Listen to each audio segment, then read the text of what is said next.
I'm out here at the Iowa City Landfill and Recycling Center. I'm here with Jane Welch, a recycling coordinator for the City of Iowa City. Glad to be here, Jack. And as you can see, we're here sorting trash. What might not be so obvious, though, is why we're doing that. Jane, can you talk a little bit about how this role actually plays a big part in how you organize your waste reduction efforts? So the Iowa City Landfill and Recycling Center is one of several landfills across the state of Iowa that participated in the 2017 Iowa Statewide Waste Characterization Study.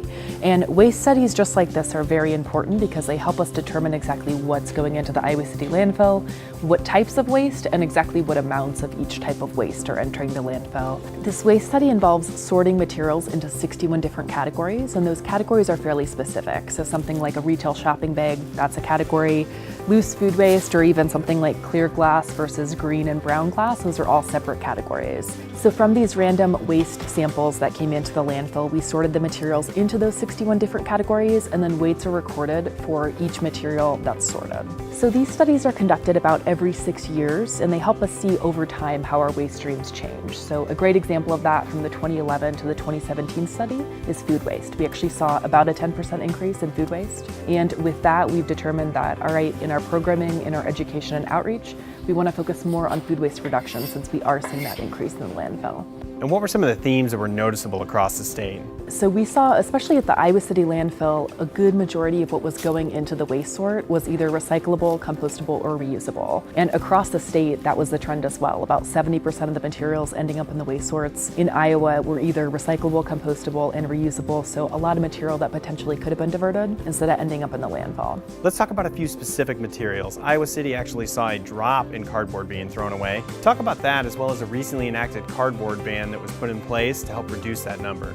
Yeah, in the 2017 study, we found that there's about 3% cardboard going into the Iowa City landfill, which is around 4,000 tons of material. And you're right, Jack, that is a decrease from our 2011 waste study. Now, while that's a decrease, that's still 4,000 tons of material that we don't want ending up in the Iowa City landfill. So with that, we did enact a cardboard ban. And what that means is that anyone served by the Iowa City landfill and recycling center, so that's anyone in Johnson County and also the cities of Riverside and Kelowna, cannot throw cardboard away in the trash anymore. So it does need to go through a recycling program. Food waste plays a big role here, amounting to a quarter of what ends up in the landfill. Can you talk a little bit about preventative efforts there? Definitely. So that 25% equates to around 34,000 tons of food waste, which is a lot of food waste. Definitely looking to figure out ways to reduce that and work with community members and businesses to learn different strategies for food waste reduction. First of all, I want to explain a little bit about food waste. So there's two main types of food waste.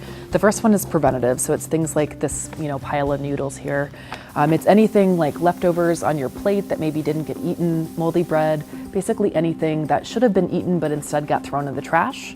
And this is the type of food waste that we're really trying to reduce. The other type of food waste is called non-edible food waste, and that's items like coffee grounds, banana peels, parts of food where we traditionally just don't eat them, so we do expect that type of food waste. Now, for the preventative especially, we're working towards source reduction. So what that means is that we want food waste to be prevented. We don't want it to be formed in the first place. That's the ultimate goal. And so with that, one of the programs that we work with is the Environmental Protection Agency's Food Too Good to Waste program. And this is a source reduction campaign focused on all sorts of different strategies and resources to get residents more mindful of food at every stage of the process. So that's from being at the grocery store, when you're actually buying the food, to when you get it home, you're storing it, you're preparing those meals, and then most importantly also making sure that you're mindful of what's left so that it gets used up.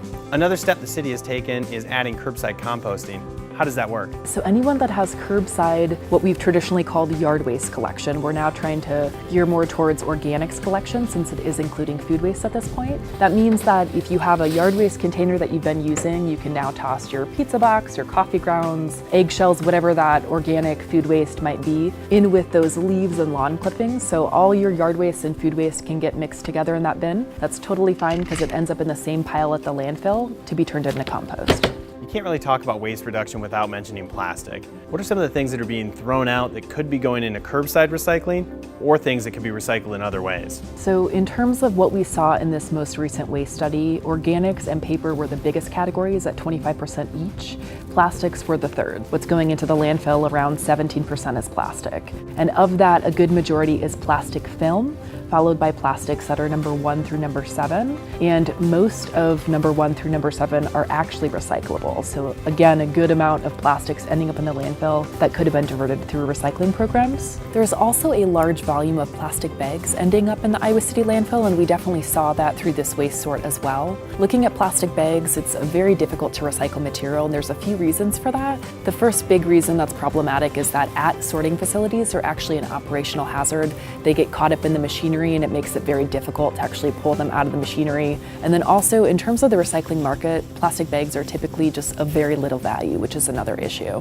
So maybe bringing reusable shopping bags would be a great way to help out. Absolutely, and we definitely encourage that whenever possible, use a reusable shopping bag over a disposable plastic bag. Another tough one is glass, because that also can't go in curbside recycling. What are ways that people can recycle that still throughout the city? So certain types of glass containers can actually be redeemed for that 5 cents. You can go back to the store and get some money back for that. And then the other option is we do have glass recycling at our recycling drop-off locations in Iowa City, and all that information is on our recycling page on the city website. Thank you so much for sharing these different ways that people can help reduce waste and keep our community moving in the right direction. No problem. Thank you, Jack. Well, should we get to sorting? Absolutely. Let's do it.